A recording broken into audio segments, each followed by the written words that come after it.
అలానే సంతోషంగా అనుక్షణం ఆహ్లాదకరంగా ఉండడానికి అన్వేషిస్తూ మీకు మన నియోజకవర్గాన్ని ఎలా పెంపొందించాలనే పని మీదే ఉన్నాను నేను. రోజు పొద్దున్న ఇక్కడ వచ్చి కూర్చుంటే ఉపయోగం లేదు. నేను ఎక్కడున్నా పని చేస్తూ ఉన్నా. దాంట్లో ఇందాక ఆయన బుడమేరు గురించి చెప్పారు కదా, నా సిద్ధాంతమే ఇంత పెద్ద ప్రజాస్వామ్య వ్యవస్థలో అనేక సమస్యలు వస్తుంటాయి. ఆ సమస్య వచ్చినప్పుడు సమస్య నుంచి మనం ఒక పాఠం కింద నేర్చుకొని నెక్స్ట్ ఆ సమస్య రాకుండా ఉండటానికి వీలుగా చేయాలనేది ప్రివెన్షన్ అనమాట. ఫ్యూచర్లో మళ్ళీ అలాంటి సైక్లోన్ మన చేతిలో లేదు. సైక్లోన్ మనం కంట్రోల్ చేయడం దేవుడు దయ. కాబట్టి దానికి అన్ని ప్రయత్నాలు ప్రణాళికలు వేస్తున్నాం. అయితే రాష్ట్ర ప్రభుత్వంలో ఆర్థిక సమస్య ఉండటం మూలాన త్వరితగతంగా మనకు సపోర్ట్ అనేది రావట్లా.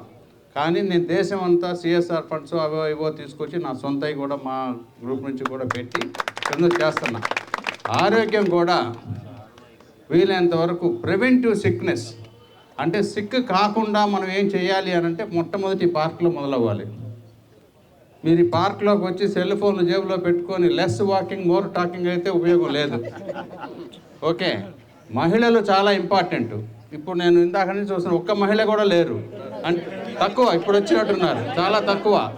50% మహిళలు కూడా మీరు డెఫినెట్గా కావాలంటే సమయం సపరేట్గా పెట్టండి.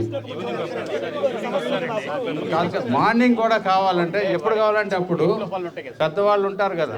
ఓకే, ఎనీవే మహిళలకు కూడా సరైన గౌరవం ఇచ్చి వాళ్ళు కూడా ఓటు వేస్తేనే కదా ఈరోజు నా మంత్రి గారు ఇక్కడ ఉంది, నేను ఇక్కడ ఉంది. ఇకపోతే ప్రహ్లాద్ జోషి గారికి అమితమైన చరిత్ర ఉన్నది.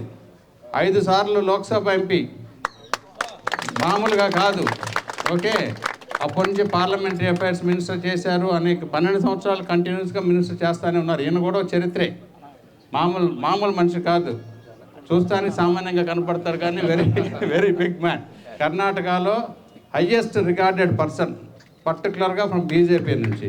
మనకు చాలా సంతోషం ఈరోజు ఇక్కడ రావటం వలన. ఎందుకంటే నేను ఆయనతో కలిసి ఆయన మొదట లోక్సభలో ఉన్న, రాజ్యసభలో ఉన్నప్పుడు, నేను మంత్రిగా ఉన్నప్పుడు కలిసి రెగ్యులర్గా మేము పనిచేసేవాళ్ళం.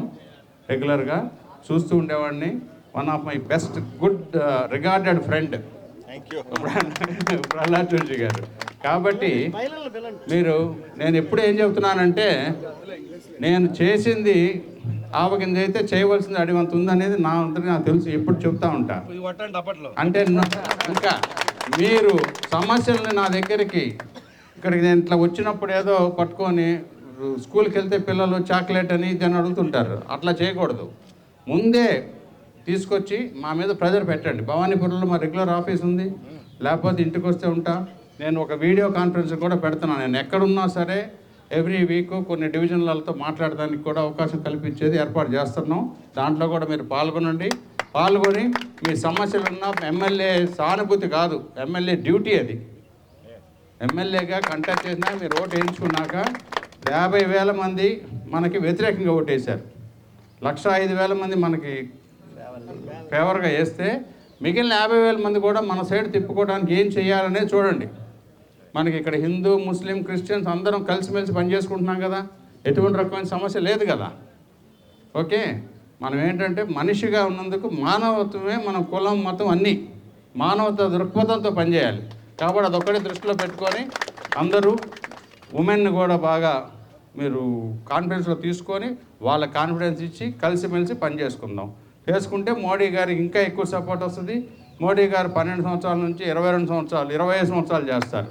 ఆల్రెడీ ఆయన 25 సంవత్సరాలు అవుతుంది చీఫ్ మినిస్టర్ గాను. ఇది 24 అయిపోయింది, 25లోకి ఎంటర్ అవుతున్నారు. ప్రధానమంత్రిగా కూడా 20 సంవత్సరాలు ఉంటే బాగుంటుంది దేశానికి అనేది ఇది.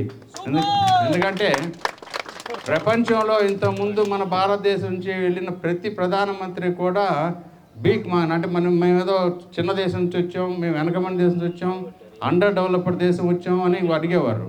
మొట్టమొదటి ప్రధానమంత్రి గారు రొమ్ము విరుచుకొని చూపెట్టి ఎస్ हम भारत से देश से आया, ये हमारा डिमांड है, हमारा स्ट्रेंथ ये है बोल के बता के डिमांड करके लेके आया. तो ये पहले मुख्य प्रधानमंत्री जो है कलेजा रख के बात किए. ठीक है, అందరికి అర్థమైందా? ఆ విధంగా మీరు అందరూ కూడా సహకరించండి, సపోర్ట్ చేయండి.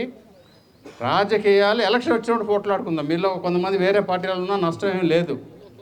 రాజకీయంగా మీరందరూ ఓటు వేసినాక 5 సంవత్సరాలు మీకు సేవ చేయవలసిందే. ఎలక్షన్ టైంలో కావాలంటే మనకి అతను విరోధి కాదు కదా, ఓన్లీ కాంపిటేటర్, రైవల్ కాదు, ప్రత్యర్థి మాత్రమే. ఓకే, కాబట్టి మీరు చక్కగా అందరూ కలిసిమెలిసి పనిచేసుకోండి. ఎలక్షన్ అప్పుడు సాధ్యాసాధ్యాలు చూడండి. వ్యక్తి యొక్క బ్యాక్గ్రౌండ్ ఏంటి అవి వేరీ చేసుకొని మీకు మనస్ఫూర్తిగా ఎవరికి ఓటేయాలంటే వాళ్ళకి వేయండి. నాకంటే గొప్పవాడు వస్తే వాడికే ఓటేయండి, నాకే ఓటేయమని నేను అడగను. ప్రజాస్వామ్యంలో అడుగుతాం కానీ అది కాదు కరెక్ట్. మీరు మనస్ఫూర్తిగా చూసుకొని వేయండి. Okay, thank you.